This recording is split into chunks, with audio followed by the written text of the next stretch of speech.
இனி இந்திய வானத்திலேயும் அதானிதான் ராஜாவா? நம்பவே முடியல. ஏரோஸ்பேஸ் என்ஜினியரிங் படிச்சவங்களுக்கு ஜாக்பாட் அடிக்க போகுது. அடுத்த 60 செகண்ட்ல இந்தியாவோட மாஸ்டர் பிளான் என்னன்னு பாருங்க. அதானி குரூப் இப்போ பிரேசிலோட எம்ப்ரேயர் நிறுவனத்தோட கைகோர்த்திருக்காங்க.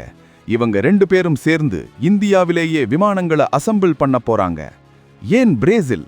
ஏன்னா நாம இனிமே அமெரிக்காவோட போயிங் அல்லது ஐரோப்பாவோட ஏர்பஸ் நிறுவனங்களை மட்டுமே நம்பியிருக்க வேண்டிய அவசியமில்லை. இது மேற்கத்திய நாடுகளுக்கு இந்தியா கொடுக்கிற ஒரு செம பதிலடி. இந்த விமானங்கள் 40 முதல் 100 பேர் வரை பயணம் செய்யக்கூடியவை. இதனால நம்ம ஊரு உடான் திட்டம் மூலமா சின்ன சின்ன நகரங்களுக்கு கூட ஃப்ளைட் வசதி ரொம்ப சீப்பா கிடைக்கும்.